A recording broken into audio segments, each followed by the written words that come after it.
올릴 가능성이 있다고 생각하고 저라면 이제 올릴 거라고 보고요. 최소한 올리지 않더라도 이렇게 멀쩡한데 일부에서 기대하는 것처럼 이걸 낮출 수 있을까요? 못 낮추죠. 제가 볼 때는 적어도 내년 중반까지 계속 높게 유지를 할 거라고 생각하고요. 그래서 아직 미국 연준이 생각하는 그런 어떤 인플레이션 컨트롤은 지금 되지 않고 있는 상태이고요. 위기 아직 안 왔어요. 이렇게 얘기하나요? 저는 아니에요. 지금 당신 지금 위기 상황입니다. 그러니까 지금 우리나라는 쓰러질 수 있다. 진짜 굉장히 어려운 상황이다. 그러니까 지금 상황이 절대로 지금 그렇게 뭐 굉장히 좋은 상황이 아니다.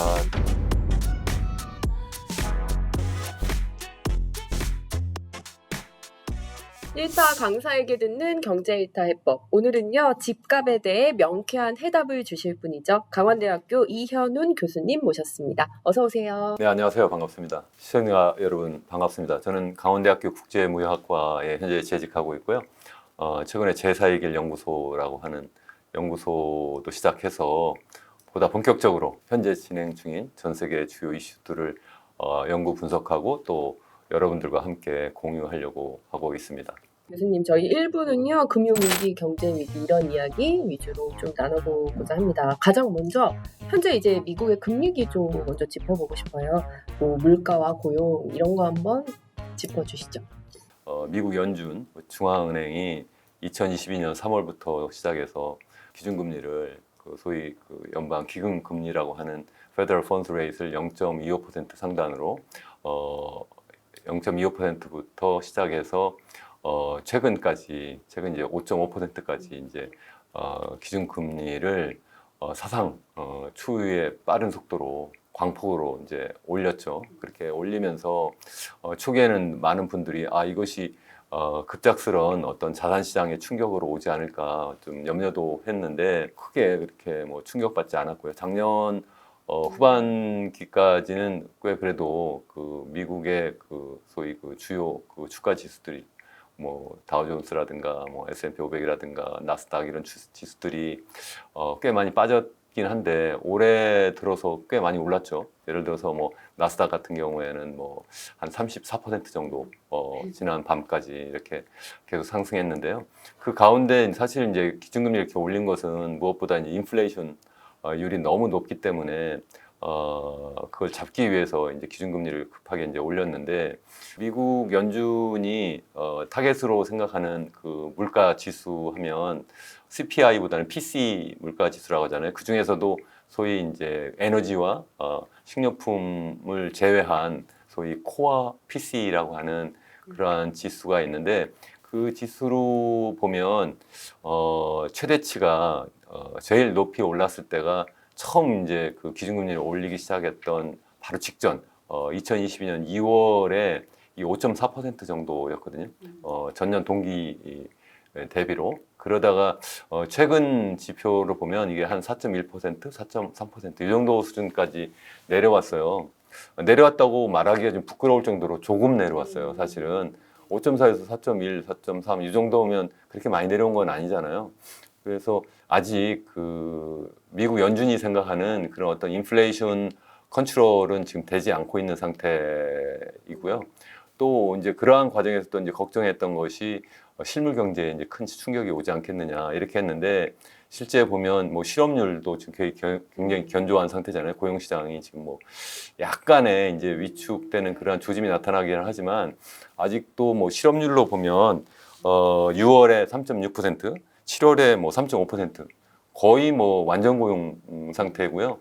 그리고 뭐 실질 GDP 경제 성장률로 봐도 우리 1분기에 뭐 2.0%였다가 2분기에 2.1%이 정도면 뭐 거의 완전 고용 GDP 성장률 수준에 굉장히 가까운 수준이에요. 그래서 거의 제가 지금 뭐 주가 지수의 움직임이라든가 아니면 물가 지수 그리고 또 뭐 실업률, GDP 이렇게 다 보면 실물 경제 지표가 굉장히 견조한 상태고 또 자산 시장의 대표적인 그 주가 지수도 최근엔 도리어 오르고 있고 해서 많은 투자가들이 애널리스트들이 뭐 이거 뭐 소프트 랜딩을 넘어서 뭐 노 랜딩 하는 거 아니냐 이건 뭐 사상 추후에 아주 뭐 굿 뉴스다 이렇게 생각을 현재는 하고 있습니다.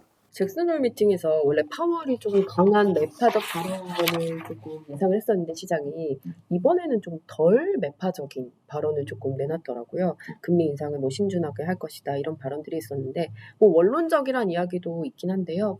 파월의 발언에 대해서는 교수님 좀 어떻게 보실까요? 그래서 너무 예상한 대로 얘기를 했기 때문에 그게 약간 뭐 매파적이기도 하고 뭐 비둘기적이기도 하고 그래서 뭐 매둘기다 뭐 이런 얘기도 하고 하는데 지금 물가는 안 잡혔다.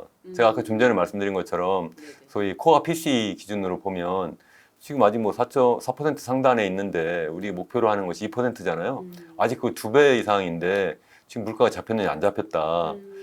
그런 상태고요. 그렇기 때문에 현재 지금 기준금리를 지금 5.5%까지 올렸는데 이게 끝이 아니고 더 올릴 수도 있다. 다만 이제 조심스럽게 혹시 이것이 실물 경제에 큰 충격으로 이제 갑자기 오거나 아니면 이제 금융시장이 도리어 이제 지난 3월 뭐 실리콘밸리 뱅크부터 시작해서 여러 이제 은행들이 약간 이제 그 파산 상태도 오고 막 이랬잖아요. 그래서 당시에 이제 지역 이제 중소은행 정도였는데 이것이 좀 더 이제 크게 확산될까 이런 걱정이 있기 때문에 약간 조심스러운 발언을 좀 하지 않았을까 이 정도라고 생각하고요. 어쨌든 뭐 그렇기 때문에 투자자들 입장에서 생각하면 이 정도면 굉장히 그래도 뭐 안도하는 그러한 발언이었다. 뭐 비둘기적 발언이었다라고 도리어 생각한 것이 아닌가. 그래서 도리어 이제 랠리가 나타나는 뭐 그 정도 상황인 것 같습니다. 교수님 말씀처럼 진짜 안도적인 심리가 좀 시장에는 작용한 모습을 좀 보였어요.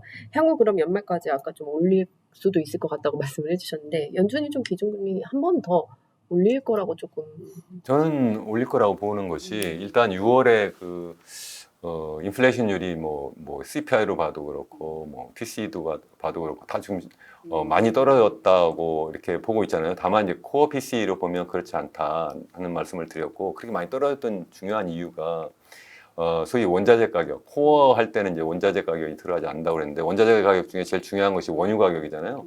원유 가격이 지난해 6월에 WTI 그러니까 그 텍사스 원유 가격 기준으로 하면 이게 뭐 그 배럴당 한 100달러 정도 되다가 그게 6월 정도 되면 이게 뭐 한 70달러 밑으로 떨어지고 그러잖아요.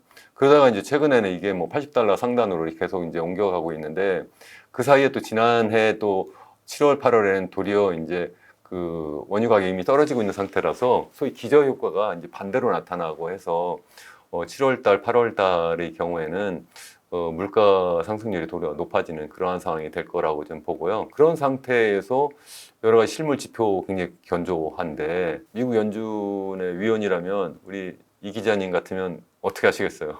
네, 근데 한 번 더 네, 저라면 낼것 같아요. 올려서 쐐기를 박을 것 같아요. 그동안 사실은 처음 올리기 시작한 게 지난해 3월부터라고 했는데 제가 제롬 파월 그 의장이 너무 실기했기 때문에 굉장히 저는 안타깝게 생각을 하는데 사실은 인플레이션이 나타난 것이 2021년 중반 이후부터 뭐 굉장히 높게 나타났거든요. 뭐 6%, 7%막 이렇게 됐는데 CPI 기준으로 그랬는데 그것을 뭐 3월까지 그러니까 2020년 3월까지 미뤘다가 이제 뒤늦게 막 이제 올리기 시작했는데 이번에도 또 그런 실수를 하면 안 되겠다. 도리어 이걸 뭐 그냥 느슨하게 생각을 해서 뭐 금리를 도리어 뭐 낮춘다든가 이렇게 해가지고 인플레이션율을 다시 뭐 높이는 이러한 우는 설마 범하지 않을 거라고 생각하고요. 도리어 올릴 가능성이 있다고 생각하고 저라면 이제 올릴 거라고 보고요. 최소한 올리지 않더라도 실물 경제 지표가 이렇게 멀쩡한데 일부에서 기대하는 것처럼 이걸 낮출 수 있을까요? 못 낮추죠. 제가 볼 때는 적어도 내년 중반까지 계속 높게 유지를 할 거라고 생각하고요. 낮춘다면 그거는 물가가 잡혀서 낮추는 게 아니라 물가가 설사 2%까지 내려갔다고 해요. 그러니까 인플레이션이 2%까지 낮췄다고 해도 실물 경제 지표가 그대로 계속 뭐 완전 고용 상태 계속 유지하고 있는데 낮출 수 있나요? 안 낮추죠. 그냥 그 상태가 그냥 계속 뭐 실물 경제도 완전 고용 상태네 이렇게 되니까 굳이 낮출 필요가 없어서 제가 볼 때는 이 기준금리를 낮추는 그러한 상황이 된다는 거는 실물 경제가 굉장히 나빠지는 상황으로 이제 본격적으로 진입했다 이런 사인이기 때문에 도리어 나쁘다 하는 그러한 말씀을 제가 이 자리에서 꼭 드리고 싶습니다. 미국의 이제 중앙은행 연준이 긴축적 통화 정책을 이제 역사적으로 보면 뭐 여러 번 했죠. 이번이 처음이 아니고 그 할 때마다 미국의 그 경제 상황이 결국은 좀 소위 그 경기 하강 국면 그 이상의 어떤 경제 위기 상황까지도 가는 경우가 상당히 많이 있었고요. 미국 경제가 설사 심각한 경제 위기가 안 되더라도 도리어 다른 나라들, 특히 이제 이머징 국가들에게 상당히 심각한 그런 경제 위기를 가져오는 그런 결과를 역사적으로 많이 사실은 나타냈어요. 그렇기 때문에 이번에도 그럴 가능성이 굉장히 크다는 거고요. 다만 이론적으로는 그게 이제 순식간에 나타나는 것처럼 보이긴 해요. 우리가 보통 거시경제학을 이제 제가 가르칠 때 이제 학생들에게 이제 그림으로 총수요, 총곡선도 그리고 그래서 뭐 단기적으로 이렇게 되면 어떻게 되고 이렇게 얘기를 하는데 실제에서는 이게 시차가 이제 존재한다는 거죠. 이제 중앙은행이 이제 기준금리를 높이고 긴축적 통화 정책을 쓰게 되면 그것이 금방 실물 경제에 영향을 주는 것이 아니라 시차를 두고 나타난다는 거죠. 그래서 보통 1년 내지 뭐 한 1년 반 정도 시차가 있다고 이제 우리가 실증적으로 분석해 보면 나오는데 미국 연준이 이제 기준금리를 높이기 시작한 것이 2022년 3월부터라고 했잖아요. 제로부터 0.25인데 이게 이제 2.5까지 올라간 것이 언제냐면 7월 말이에요. 그 뒤에 이제 다시 또 1년이 지나면 이제 5.5까지 이렇게 오르는 거죠. 그러니까 그전에는 뭐 기준금리 좀 높이기 시작해서 사람들이 걱정을 했지만 실물 경제에 영향을 미치기 시작한 것은 한 지난해 7월부터 조금씩 조짐을 보이기 시작했는데 그게 이제 1년 정도 되니까 지금쯤 아마 본격적으로 실물 경제에 이제 좀 충격을 주기 시작하는 그런 시점이 되지 않았을까 그렇게 생각을 저는 하고 있어요. 우선 하면 2000년 한번 사례를 한번 보시죠. 여기 그림을 한번 보시면 당시에 이제 1996년, 99년 6월부터 시작해서 당시에 4.75% 정도였어요. 지금 생각하면 굉장히 높잖아요. 근데 그 당시에는 그 정도 뭐 그게 높지 않다 이렇게 생각을 하고 엄청난 닷컴 버블이 이미 있었는데 그때부터 이게 점진적으로 올리기 시작해서 2000년 6월까지 6.5%까지 올리거든요. 그러니까 한 1년 정도 기간 동안에 거의 1.75%포인트 정도 이렇게 올려요. 그 올리는 기간 동안에 그게 이제 여기 보시면 빨간 선으로 나타난 그 선이고요. 여기 보시면 이제 그 약간 그 연두색으로 나타난 것이 실질 GDP 성장률이에요. 실질 GDP 성장률이 왼쪽에 보시면 이 퍼센트가 나와 있는데 이게 지금 올리는 그 기간에 4%, 한 4.7%, 5%, 이 정도, 5% 가까운 그 수준에서 거의 변하지 않아요, 그냥. 이게 전년 동기 대비로 도리어 약간 떨어졌지만 다시 또 오르기도 하고요. 제 말씀은 이 실질 GDP는 연준이 기준금리 계속 높이는 기간 동안에 떨어지지 않고 있었다는 거예요. 그럼 언제 떨어졌느냐 하면 얘가 제가 2000년 6월까지 6.5%까지 올렸다고 했잖아요. 실제 근데 닷컴법이 언제 꺼졌냐면 2000년 3월에 꺼지기 시작을 하거든요. 근데 이제 꺼지는 순간에도 기준금리 계속 올리고 있어요. 그래가지고 실물 지표라고 볼 수 있는 GDP가 그때 이제 충격을 받아 떨어지기 시작하는데 연준은 계속 뭐 설마 이게 뭐 실물 경제에 엄청난 영향을 주겠어? 이렇게 생각하면서 도리어 기준금리 계속 올리고 있었고 기준금리 올린 상태에서도 2000년 11월까지 계속 그 상태를 계속 유지하고 있는 거예요. 그냥 고원에서 계속 유지하고 있어요. 굉장히 높은 상태 계속 유지하고 있었다는 거죠. 그러면 소위 실업률은 어떻게 되나요? 실업률도 보면 4% 상단에서 얘가 도리어 조금씩 떨어지고 있잖아요. 거의 완전 고용 상태 수준에서 계속 유지하고 있는 거예요. 다시 말씀드리면 기준금리를 높인다고 해서 이게 금방 실물에 영향을 주지 않는다. 도리어 그럼 언제부터 얘가 GDP가 언제 떨어졌느냐? 아까 GDP 성장률이 아까 말씀드린 것처럼 좀 시차를 두고 뒤늦게 막 떨어지기 시작을 했고요. 그게 본격적으로 떨어진 것은 닷컴 버블이 꺼지기 시작하면서 떨어졌고 그 가운데 또 이 소위 얘기하는 실업률은 그 뒤에도 사실은 더 후행 지표라고 우리 보통 얘기를 하는데 더 뒤늦게 여기 보시면 거의 1년 뒤부터 이제 본격적으로 경기 하강이 된다고 볼 수 있는 2000년 초반부터 시작해서 이제 본격적으로 얘가 이제 실업률이 막 높아지기 시작을 하는 거예요. 이렇게 뒤늦게 이 소위 실물 지표가 움직인다. 지금 그러니까 다시 말씀드리면 뭐 GDP 성장률도 멀쩡하네. 그리고 또 실업률도 아직 뭐 높아지는 것이 아니라 멀쩡하네. 이렇게 해서 이게 뭐 그 예전과 다르다. 이렇게 볼 수가 없다는 거고요. 그렇다면 한번 나스닥 지수를 한번 볼까요? 당시에 여기 보시는 것처럼 좀 전에 말씀드린 것처럼 제가 99년 6월부터 시작해서 1년 동안 계속 기준금리를 4.75에서 뭐 5.25까지 계속 올렸다고 했잖아요. 계속 올렸는데 그 올리는 순간 이 밑에 보시면 이 나스닥 지수예요. 나스닥 지수가 어떻게 되나요? 더 빠른 속도로 올라요. 기준금리를 막 높이고 있는데 그러니까 자산시장에서는 뭐 이 정도야 뭐 하면서 계속 그냥 파티는 계속 벌어지고 있는 거예요. 그럼 이게 언제 떨어지느냐? 기준금리와 상관없이 이제 아까 닷컴 버블이 2000년 3월에 꺼지기 시작했다 했잖아요. 그때 한번 떨어져서 한번 크게 한번 떨어지기 시작하죠.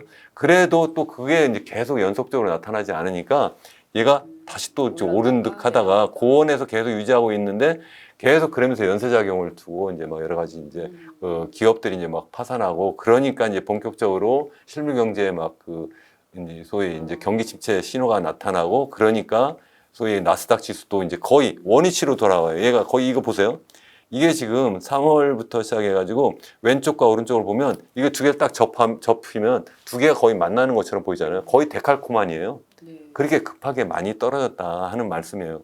그러면 우리가 최근보다도 최근이라고 볼 수 있는 2008년 당시를 한번 볼까요? 2008년도 여기 보시면 기준금리가 이제 상당히 낮은 상태였잖아요. 왜 낮았냐면 좀 전에 그 닷컴 버블이 꺼졌다고 했잖아요. 그러니까 이제 그 당시에 이제 연준이 이거 큰일 났네 해가지고 이번에 반대로 막 급하게 기준금리를 1% 수준까지 막 낮추거든요. 이렇게 낮추니까 이번에 어떤 일이 벌어지냐면 주식시장이 버블이 생기는 것이 아니라 소위 얘기하는 부동산 시장이 막 버블이 생겨가지고 잘 아시는 것이 서브프라임 모기지 사태라고 얘기하잖아요. 그래서 이제 연준이 기준금리를 막 높이기 시작을 해요. 그게 언제냐면 2004년 6월부터 높이기 시작해서 한 2년 동안 2006년 7월까지 5.25%까지 막 이렇게 올려요. 이렇게 한 2년 동안 이렇게 올리는데 1% 수준에서 한 5.25까지. 그러니까 지금 상태랑 약간 비슷한데 지금은 좀 더 0.25에서 5.5까지 좀 더 단기간에 한 1년 한 반 정도 기간 동안에 이제 급하게 올렸는데요.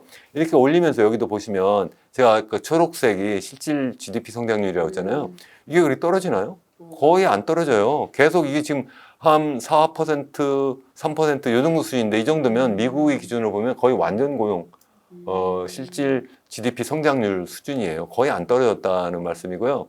실업률도 보시면 이게 실업률이 파란색으로 나타난 건데 실업률은 도리어 떨어지고 있어요. 조금씩. 떨어진다는 것은 도리어 경제 상황이 좋다는 뜻이잖아요. 이게 높아져야지만 나쁜 건데 근데 이제 언제부터 이게 본격적으로 실질 경제 지표가 떨어졌느냐. 여기 지금 회색으로 이렇게 표시된 음영으로 표시된 부분이 바로 미국의 경우에 소위 얘기하는 경기 하강 국면이에요. 기준금리를 우리가 생각할 때 연준은 굉장히 전문가들이 모였으니까 미리미리 대비한다 생각하겠지만 아니에요. 제가 볼 때는 너무 실기를 하는 거예요. 계속. 실기를 해서 도리어 소위 우리 거시경제 정책을 우리 경기 안정화 정책이라고 얘기하는데 경기를 안정화시키는 정책이 아니라 경기를 불안정화하는 정책을 쓰는 경우가 굉장히 많이 있었어요, 역사적으로. 그래서 이때도 지금 그런 상황이라는 것이 분명히 드러나는 거고 여기 나스닥 지수도 한번 함께 보시면 여기 지금 계속 지금 기준금리를 높이고 있잖아요. 아까 말씀드린 것처럼 2년 동안 1% 수준에서 5.25까지 높였다고 했는데 그 기간 동안 나스닥 지수가 떨어지나요? 계속 높아져요. 지금하고 뭐가 다르죠? 계속 높아지고 있다는 거예요. 그럼 그 뒤에 계속 상단을 계속 유지하고 있잖아요. 그 가운데서 제가 아까 말씀드린 것처럼 뭐 2006년 초부터 시작해서 조그만 은행들이 서서히 파산하기 시작을 하고 2007년에 아까 말씀드린 것처럼 뭐 베어스턴스부터 시작해서 계속 여러 가지 뭐 은행들이 파산한다는 소식이 들려오는데도 불구하고 주식시장은 계속 파티를 벌리고 있는 거예요. 그러다가 본격적으로 한번 이제 큰 게 한번 터지면 이번에 진짜 호랑이가 나타났다 하면 그때 우르르 다 도망가거든요. 그러다 우리가 군집 효과 또는 이제 허딩 비헤이비어라고 하는데 그런 상황이 나타나면서 본격적으로 주식시장 여기 보시면 거의 뭐 이제 벼랑 밑으로 이제 떨어지게 되잖아요. 이런 상황이 된다는 거예요. 그러니까 제가 드리는 말씀은 제가 아까 뭐 IMF 비슷한 위기가 온다고 했는데 그거는 일단 저는 지금 미국의 경우에도 상당히 경제 위기가 올 수가 있다는 말씀이고요. 그렇게 본격적으로 오면 2008년 글로벌 금융위기 때처럼 그럼 전 세계적으로 이게 확산될 수가 있다는 거고요. 미국의 기준금리가 이렇게 계속 상승할 때 국제적으로 어땠는지 제가 보여드리려고 이 그림을 이제 한번 준비해봤어요. 미국 여기 지금 이제 파란색으로 이제 표시된 것이 미국의 이제 연방기금금리, 소위 기준금리의 움직임인데 여기 보시면 소위 그 가장 유명한 것이 이제 70년대 소위 그 스태그플레이션. 당시에 이제 경기도 침체하고 그리고 인플레이션이 막 초유의 인플레이션이 막 나타나잖아요. 그렇게 나타나니까 미국의 경우 이걸 어떻게 되느냐. 경기를 잡으려고 하면 돈을 더 풀어야 되고 도리어 물가를 잡으려고 하면 돈을 도리어 유동성을 줄여야 되는 이러한 이제 소위 그 딜레마에 빠져 있는 상태인데 그때 이제 이것을 한번 잡아야 되겠다 해가지고 본격적으로 여기 보시는 것처럼 기준금리를 급하게 이제 올리는 것이 80년, 81년 요때 상태거든요. 이렇게 올릴 때 미국의 경우에도 경기가 상당히 그때도 이제 소위 침체 국면으로 오긴 왔었는데 경제 위기까지는 아니었어요. 근데 경제 위기가 어디로 오냐면 당시에 이제 소위 얘기하는 라틴 아메리카, 소위 얘기하는 중남미 부채 위기라고 많이 얘기하잖아요. 그래서 82년에 제일 먼저 시작한 것이 이제 멕시코가 채무 불이행을 이제 선언을 하기 시작을 하고요. 당시에 그 중남미 국가 한 16개 국가가 다 부도 사태가 돼버려요. 94년부터 여기에 기준금리 막 높이기 시작하는데요. 이게 이제 기준금리 높이는데 옆에 있는 멕시코가 95년부터 다시 또 파산 상태가 되고 동아시아 금융위기는 97년에 가서 나타나요. 좀 늦게 나타난다는 거예요. 그러니까 미국 내에서도 이 소위 경기 침체라든가 경제 위기가 늦게 나타나는데 어떤 시차를 두고 나타나는데 다른 나라로 전이되는 것은 더더욱 좀 더 늦게 나타난다 하는 말씀이고요. 그래서 이번 글로벌 금융위기도 제가 아까 말씀드린 것처럼 2022년 3월부터 시작해서 이제 기준금리를 높이기 시작했고 본격적으로 높이기 시작한 것은 7월부터다. 당분간 이게 계속 높은 수준에 유지할 수밖에 없다. 적어도 내년 상반기까지 계속 높일 수밖에 없다. 만약 떨어진다면 그 미국 경제가 급격하게 나빠지는 상황일 거다. 이렇게 말씀을 드리는 거고요. 그것은 결코 좋은 신호가 아니다. 이게 계속 기준금리를 높이니까 우리나라 같은 이런 나라들이 입장에서 생각하면 계속 우리나라도 기준금리를 높일 수밖에 없는 거예요. 반대로 미국의 그 경제 사정이 이제 급격하게 나빠졌어요. 그래가지고 그러면 이제 기준금리를 뭐 낮추면 그럼 우리나라에 이제 됐다 이렇게 생각해요? 아까 보니까 어땠어요? 그때 본격적으로 이제 미국의 경제 사정이 나쁘면 우리나라는 뭘로 먹고 살아요? 수출을 먹고 살잖아요. 그럼 미국만 그러니까 전 세계적으로 다 그게 이제 어려운 상황이. 그러니까 이래저래 어렵다는 거예요. 기준금리가 계속 높은 상황도 어렵고 그것 때문에 미국 경제가 또 나빠지면 또 그것 때문에 전체적으로 굉장히 어려운 상황이다. 그러니까 지금 상황이 절대로 지금 그렇게 뭐 굉장히 좋은 상황이 아니다. 다만 이 투자자 보통 이제 이러한 어떤 그 유튜브 그 경제 방송을 보시는 분들이라든가 소위 전문가이신 분들이 대부분 뭘 보고 계시냐면 실물 경제를 보지 않고 주식 시장만 보세요. 그 주식 시장이 멀쩡하면 경제 상황이 좋은 거예요. 그러니까 제가 이렇게 경제 위기 얘기하면 도대체 오지도 않고 지금 내가 이렇게 돈을 벌고 있는데 이현은 교수라는 사람은 주식 투자나 하는 거야? 까봐라. 뭐 이런 사람 댓글 다른 것도 내가 봤는데. 아니 지금 당장에 내가 다 팔라는 뜻도 아니고 지금 이렇게 상황이 되니까 미리 준비하라는 얘기고요. 이거는 경제 위기라는 거는 마치 이런 거예요. 내가 의사예요. 우리 이 기자님이 환자로 이제 병원에 상담하러 왔어요. 딱 보니까 이분이 뭐 예를 드는 겁니다. 보니까 당뇨병 걸렸어요. 거기다 콜레스테롤도 엄청 높아요. 고지혈증이야. 근데 보니까 술, 담배까지 하네요. 거기에다가 뭐 운동도 안 해요. 고기는 엄청나게 좋아해요. 자, 그러면 제가 뭐라고 그랬어요? 지금 이렇게 하시면 쓰러집니다. 그렇지 않겠어요? 그렇게 안 하고 아직 안 쓰러졌으니까 괜찮습니다. 이렇게 얘기를 해요? 그러니까 뭐 오늘 그냥 진통제 하나 드릴게요. 그냥 뭐 혈압 강화제 하나 드릴 테니까 그냥 알아서 그렇게 사세요. 위기 아직 안 왔어요. 이렇게 얘기하나요? 저는 아니에요. 당신 지금 위기 상황입니다. 이거 체질 바꾸지 않으면 곧 쓰러져 죽을 수 있습니다. 이렇게 얘기하는 게 정상 아니에요? 그게 올바른 의사잖아요. 저는 경제학자로서 우리 경제를 볼 때 똑같은 생각인 거예요. 의사로서 하는 말씀이에요. 그러니까 지금 우리나라는 쓰러질 수 있다. 그러니까 그렇게 얘기하면 진짜 우리나라가 내부 상황이 진짜 뭐 당뇨병 걸렸냐, 뭐 콜레스테롤 걸렸냐, 진짜 내부적으로 또 그래요.